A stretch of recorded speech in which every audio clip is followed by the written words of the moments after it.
introducing the next speaker, Dr. Panduka Karunanayake, who is a senior lecturer in my department, the Department of Clinical Medicine. He is a joint secretary of the Ethics Review Committee, Faculty of Medicine, and has a wide interest in ethics and philosophy, and he is the current president of the Ceylon College of Physicians. Thank you, sir. Good morning to all of you, and it's a pleasure to be addressing you today. After listening to the keynote address in the morning, as well as the excellent speeches that concluded just now, I think when you hear my talk, you will probably make perhaps one of two accusations. One is that you might say that I am being a little simplistic. I don't mind being called simple, but being called simplistic is a little sad. But we'll see what you feel about it. The other accusation is that you might call me that I am anti-humanistic, anti-humanities, in a humanities conference. That's because in trying to give a different perspective to humaneness, I'm actually trying to take a rather different perspective to what's been presented so far. But it is still humanness that I'm talking about. So we'll see how it turns out. At least if it creates some, if it pinches on some sensitivities and creates some questions that will be interesting for the panel discussion. So basically what I want to do in 15 minutes is to adopt the philosophy of humanism to the philosophy of medicine. Basically to show that it's a very good idea. Okay, so let's start off by trying to figure out what is humanism. This is a definition of humanism that came from an authority in the field in the 1960s at the very beginning of what we called humanism today. I mean, it's been there for a long time, but in its current form. Blackham, in his book Humanism, he defined it as humanism proceeds from an assumption that man is on his own and this life is all, and an assumption of responsibility for one's own life and for the life of mankind. Again, as Professor Mendes points out, we keep on using the word man for what is actually humanity. And he adds an appraisal and an undertaking, two personal decisions. Less than that is never humanism. So what are these two personal decisions that one must make? One must make the decision that man is on his own and this life is all that there is. And the second personal decision that one must make is equally important or more important, assuming responsibility for one's own life and for the life of mankind. That basically is the very minimum, the least common denominator, you might call it if you're a mathematician, of humanism. So what do these assumptions and these statements actually mean? So when you say man is on his own, what he's actually saying is that man was man was not created by any other divine or superior entity. We know that there are various ways of thinking that man is a creation, and there are various names to name the creators as well. From time immemorial, from Sarasutra, we have Ahura Mazda, then Brahma, Zeus, Jehovah, God, Allah, these are all creators. So in humanism, we say just that man is on his own, there's nobody else around. And this life is all that there is. There is no afterlife. But some believe that there is an afterlife, there's a journey and a destination. The journey might, for example, be a transmigration of an Atma or a Karma into another man or animal, which, for example, you see in Brahmanism or Jainism or Buddhism, or an admission to heaven or hell, which you see in the Judaic religions.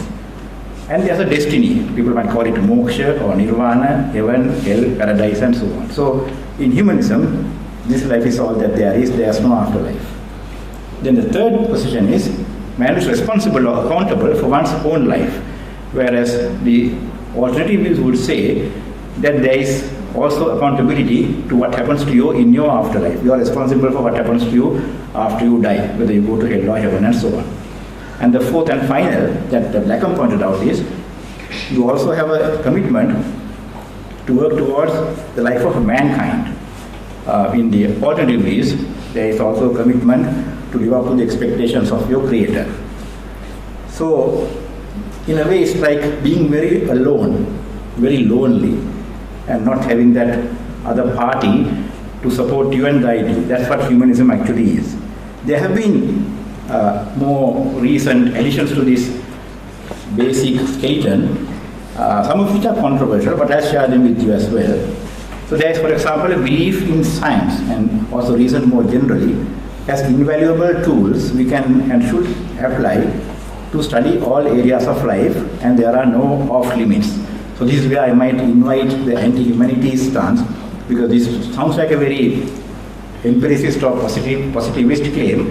Actually it is not, because I don't personally think that science is just positivist. Basically it's a rational empirical method where the empiricism does not have to be experimental. Empiricism actually means not merely being rationalistic, not merely trying to think out your answers on your own, but observing and trying to figure out or understand from your observations as well. And artists also observe. We heard about the fact that the medical gaze was compared to the gaze of the artist. That's an observation that they are making. On the other hand, the alternative views would talk about, in addition to these rational empirical methods, they will also talk about speculation, clairvoyance, authority of individuals, such as prophets and preachers, and dogmas, such as what we find in scriptures. So the problem there is that we can't verify them, even as phenomenological, even as experiences. You have to just take it at face value, that somebody says something, okay, fine, we can't examine it any further. Then secondly, another contention is that if you are a humanist, you have to be an atheist or at least an agnostic. Whereas, of course, alternatively, they will say that you believe in divinity. And with regard to the third, again, of course, the statement that this life is all that there is. And also, I spoke about the commitments or the assumptions of responsibility. This is very important for a humanist. It's not just enough to say that man is alone. It's also important to make a commitment to the existence and importance of moral value. Ethics should be based on a study, but the ethics should be based on a study of human life, this life, rather than any afterlife or an idea of an afterlife. And humanists will also reject the claim that there cannot be a moral value without religion. Whereas if you take the alternative views, there's a belief that there cannot be a moral value without religion or divinity or afterlife.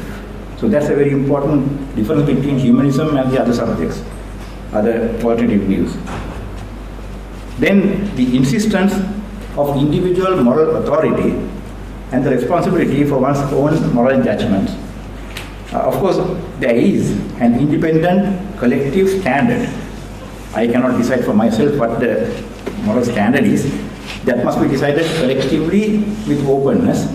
But then once that standard is determined, I myself is responsible for that, for my own conduct and my own moral judgments.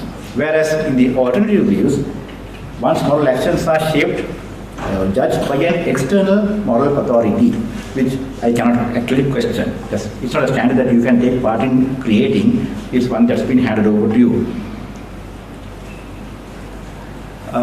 Then the contention that our lives have meaning on their own.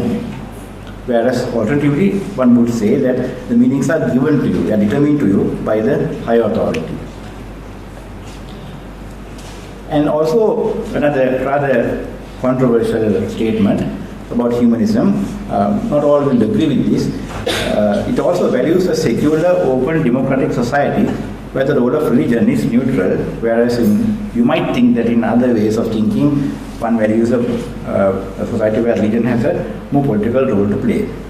So this is the way that humanism from the times of Blackham in the 60s has evolved to include a few more muscle into the original skeleton of the 1960s.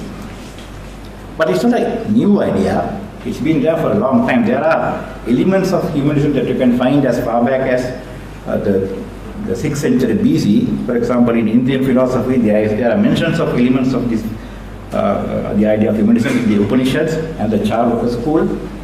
Chinese philosophers such as Confucius, although he also spoke of gods and angels, his ethics was devoid of gods and angels or an afterlife. That's very important because he spoke of the existence of gods and angels in his stories and so on, but that wasn't how one decided what is ethical or not ethical, that's up to us.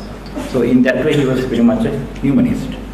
Then of course ancient Greek philosophy, which probably has just about all the ideas that you can think of, from Thales to Epicurus to Aristotle, a lot of elements of humanism has been there.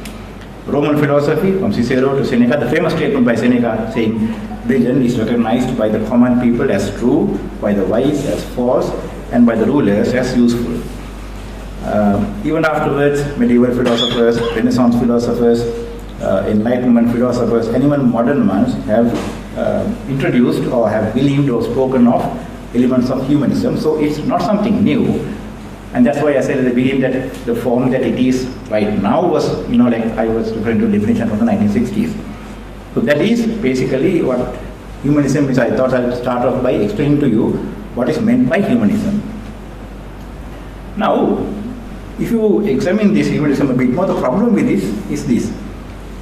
The acceptance that man is on his own cannot and doesn't automatically lead to an assumption of responsibility for one's own conduct. You might be irresponsible, or you might give up and commit suicide. Yet the responsibility for one's own actions need to be ensured somehow in order to allow conditions for community life, for human flourishing. That's the problem. How can each individual man be made responsible for one's own conduct in order to create the conditions necessary for a successful society and human flourishing? That is the challenge. Is the statement that man is responsible on his own enough by itself? Or should we have a third party?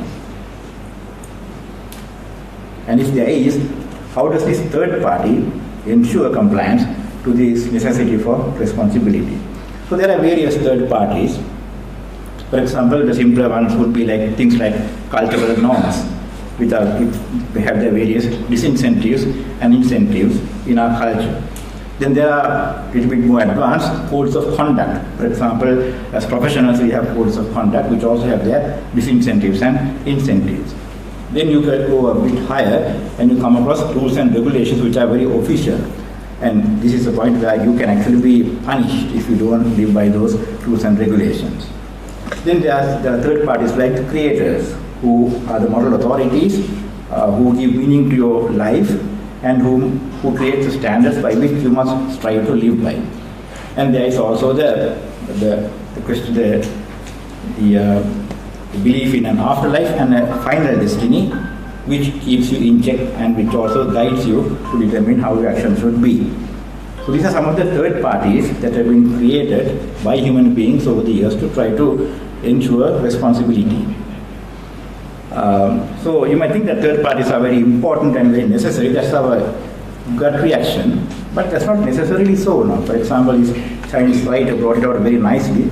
He said, to the West, it seems hardly imaginable that the relationship between man and man, which is morality, could be maintained without reference to a supreme being.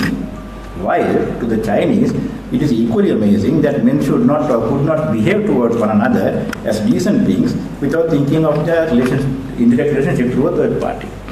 So the third party is, it can't be taken for granted. And people have come close to giving up this third party either openly or covertly in very interesting ways. I start off with a very much a religious man, the Dalai Lama. I don't know whether he meant this when he said this, but he says something like this: all the world's major religions, with their emphasis on love, compassion, patience, tolerance, and forgiveness, can and do promote inner values. But the reality of the world today is that grounding ethics in religion is no longer adequate. This is why I am increasingly convinced that the time has come to find a way of thinking about spirituality and ethics beyond religion altogether. So even he seems to have come very close to humanism. And if you like this guy better, when I got untethered from the comfort of religion, it wasn't a loss of faith to me, it was a discovery of self. I had faith that I am capable enough to handle any situation. There is peace in understanding that I have only one life, here and now, and I am responsible. If you like people who are better learned than Brad Pitt, this is Philip Pullman, who is a famous British author and social commentator. I am responsible, there is a meaning, and it is to make things better and to work for greater good and greater wisdom. That's my meaning. And if you like people who are more scholarly, Paul Freire, we heard about him earlier, the writer of the book, The Pedagogy of the Oppressed. He said, and he was also a devout Christian, Scientific and humanist revolutionary leaders, on the other hand, cannot believe in the myth of the ignorance of the people. So he's basically pointing out the fact that you can be responsible to these people without having to have a third party, in a way. So this is a European humanist coming out with their definition of humanism. They say humanism in a nutshell, putting human beings and other living things at the center of your moral outlook. Now, when you say other living things, that's the addition actually. That's humanism plus something else. Seeing the world as a natural place and looking to science and reason to make sense of it. Promoting and supporting human flourishing across all frontiers and championing human rights for everyone. Again, when you say human rights, that's another new introduction as well. So things are getting added on to these. Different people have different ways of coloring their own humanisms. So this is basically the basic fundamental conflict. Do you need a third party? So some people, the people on the right hand side, no God, no problem, be good for goodness' sake. And the person on the left hand side says, being good for goodness' sake is not enough motivation. So this is the basic conflict between humanism and the others. You might think why it is so relevant to medicine to think about humanism. The greatest attraction that this has to me as a doctor is the fact that it brings all human beings together. Because I believe that all these cultural products like religions, which strengthen the in-groups, strengthen that particular group as a survival group, also brings about difficulties and conflicts between groups. And we as doctors, we come across this situation where we come from one group but have to look after a person from another group, say, maybe not just the religions and so on, which is not a worry so much, but say, for example, if you come across a person who is an outlaw, who's an outright a murderer, and looking after that person as a doctor and doing your best for that person. Or a person who is, say, a rebel, a person who is an insurgent, who comes to you for treatment for an injury when the government is looking out for you, or for that insurgent, to arrest the insurgent. So there are situations like that where the dividing lines between these groups becomes very acute and crucial for doctors. And the beauty of humanism is that it brings all human beings together, at least for to work in the ward or the clinic. And that I find is a situation that it's a good launching pad for a doctor to look at human beings in a very common sort of way. So anyway, what is this word called human flourishing? That's very important for us to try to understand, because that's a difficult word for us to understand, to explain a word or two. But I would just say as a starting point that there are two locations where the meaning is located or cited. One is in the individual himself or herself, and the other is in the community. So if you look at the individual's features of human flourishing, you would expect that person to be very happy. Words that come to your mind are words like self-esteem, mastery, achievement, self-determination, autonomy, and so on. And there's a fulfillment of a certain promise or a goal, meaning, purpose, personal growth, vitality, and so on.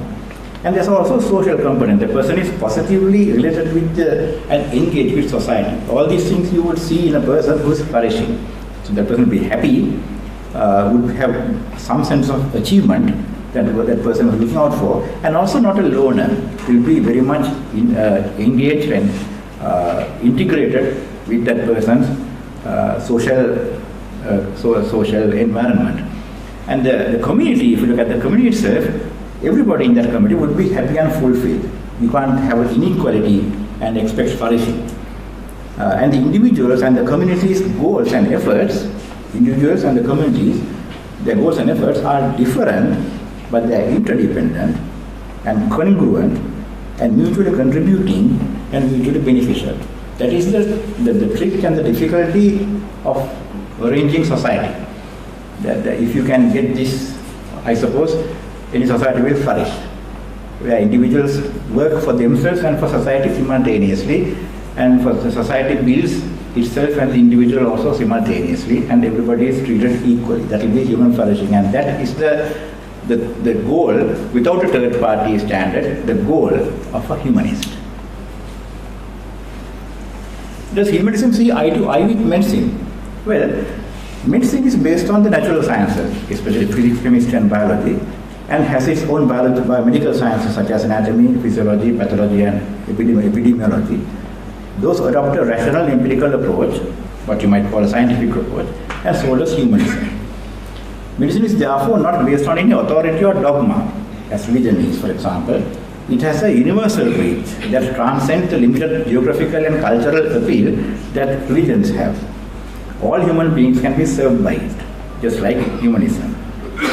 In the practice of medicine, doctors are committed to the protection of human life for its own sake and for its own value. That's called the sanctity of human life. Although, of course, from a strictly medical ethics point of view, the sanctity of human life would go a little bit differently. There's this debate between the sanctity and the quality of life.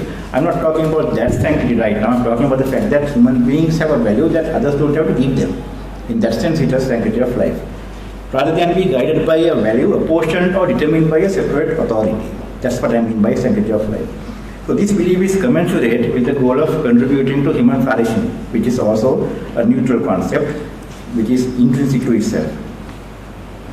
Although the achievement of good health is of paramount importance, it is not an end in itself. It is a means to an end. You want to be healthy to be able to do something, not to be healthy and say, I'm healthy. And the ends of humanism, human flourishing, is also like that. It serves as the end that you can work towards. So basically, I think that medicine and humanism see eye to eye a lot.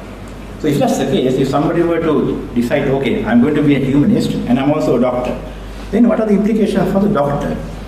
I think there are certain implications. One thing is that one must have a commitment to science. That would mean also being an atheist or at least an agnostic. At least a person who upholds the methods of science, empiricism and rationalism, as a way to know what to do. Commitment to human flourishing and to all of humanity. And health as a means to an end, that the end being human flourishing. Responsibility for one's own moral decisions and actions, and participation in the creation of a non-dogmatic common moral standard. There are some ethical implications as well. I feel that there would have to be some commitment towards what's called deontological or duty-based ethics, or at least a framework that promotes human flourishing rather than more restricted goals such as quality-adjusted life years or economic productivity. Now that's very easy for me to say because in Sri Lanka we can easily do that, but if you happen to be living and working in a country like the US where police and economic productivity is the thing that guides guidelines and insurance, reimbursements and everything, I just can't believe how a doctor might be able to do this. To be able to practice medicine without the gravitational pull of these teleological or these utilitarian measurements. The commitment to the sanctity of life, placing equal value to every life, and an emphasis on the agent of action, and maybe a slant towards virtue ethics. So this seems to be the humanist doctor's ethical outlook. So in a nutshell, in a very short way, humaneness for a humanist doctor is basically practicing medicine firmly based on science, the commitment to the sanctity of life, the commitment to work towards human flourishing, human happiness above all. This is the meaning of our discrete, individual, once only, here only lives, and the commitment to individual moral responsibility. So these are my thoughts about in what way humanism might help us to try to discover humaneness. Thank you. Thank you very much, Panduka. Any questions from Panduka? Yes. You have two questions. I actually disagree with if you're saying that a man is an island and he's single and he's only responsible for himself, then I think that's very selfish, and also you wouldn't get the what you call human flourishing, because to have human flourishing then you have to think of your neighbor, whoever he is or she is. So if you're only thinking of yourself and selfish, then I don't think the two marry each other at all.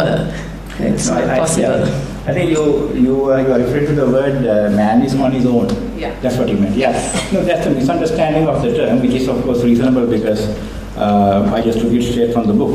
When it says man is on his own, what it means is I am not. It doesn't mean I am on my own as against you, but man as plural. Humanity is on its own and not say created by someone superior. We are looking for something superior, someone superior to explain ourselves. And humanism says, no, very sorry, humanity is on its own. You have to just deal with it yourself. I mean, when you say not by myself, but as humanity itself. Yeah. Thank you. I'm Dr. Sarata Sirivadana. I think Dushanti and me have been thinking similarly, so my question is similar. It's about, you said that loners and being social. So I'm looking at how to adapt this to medical, behavior in the medical school and all. I'm just thinking now there are people who may be loners, but they interact with so many people at different times. But there are other people which I would see in the medical school when I was a student, that there were small cliques which will not break up at all, but they will go in that group. So do you call, to me, it looks as if they are lonely in them being just, say, foursome or threesome or whatever. They cannot break up and intermingle with others. So to me, it looks as if that's lonesome behavior. So I just want to clarify because I'm here to understand what this is all about, and so it's a learning process for us. Absolutely, thank you. Yeah, that's a great question. I did think of that myself a lot, really, about lonely groups. I would imagine that if you are in a lonely group, if you are a loner, it creates the impression of being selfish or egocentric. A lonely group would probably be a selfish, egocentric group of similar thinking people. So that would be against the meaning of contributing towards humanity and flourishing. It's not saying that these people are bad. It's saying that these people have a way to go. That if you need to release yourself from that sense of selfishness and egocentricity, and try to think of yourself as belonging to the wider society. So in that way, they probably are a bit towards the loner end of the spectrum. But I mean, obviously, we all are to some extent lonely, and I mean, none of us would be able to belong quickly and completely into any group as soon as we join it. We are all loners in that sense. But the final idea is that you are not, that you are part of the whole community. Thank you. Oh, sorry. Yeah. Right. Thank you, Panduka, Anuja Fernando. Just another area. You spoke about, that was a very nice presentation, enjoyed it, about human flourishing and happiness. Now we are hearing about the happiness index and Bhutan being top of the list. Any comments on that? Yeah, I think that's a great idea, completely. I mean, human flourishing is a wonderful term that also needs its own paragraph or chapter. I think Aristotle spoke about eudaimonia very extensively, and that's a great idea. When you read that, you get the feeling that we have lost it. And, it's human flourishing in a Greek word. But you can't capture it by one word like happiness. It's everything. You are, of course, happy, and you realize your potential, your virtues, your abilities, and you reach them. Your society has allowed you to reach them, and you sort of have a sense of achievement, and you are contributing to society in a big way as the best we can. Even Marx says this, to all according to their ability, and to all according to each according to his requirement. It's just sort of a bond between society and the human being. So the problem is when we look at medicine, or when you do look at medicine, you get the feeling that we are not working towards human flourishing anymore. We are working towards maybe some numbers like the mortality rates, or the life expectancies, or the case fatality rates, or quality adjusted life years, or positive effectiveness in treating hepatitis, or something like that. Which somehow we have got steered away from that human flourishing idea into a mathematical computation, and that I really feel sad about.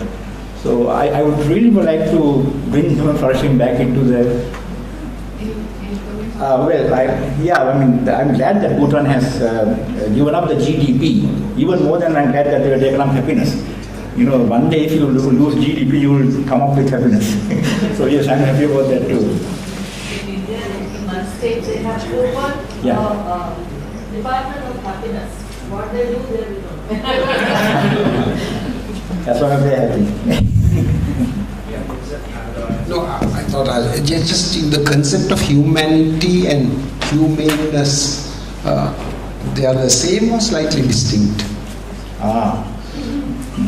Humanity is probably a more biological connotation. So I think human beings, humanity, all the organisms who are in that. Whereas humanness would be a more cultural, social attribute, which is also an adjective. It's a noun coming from the adjective humane. So I think if the slant is away from the biological and more towards the social and behavior. I can't pinpoint it better than that, I'm afraid. Any other questions?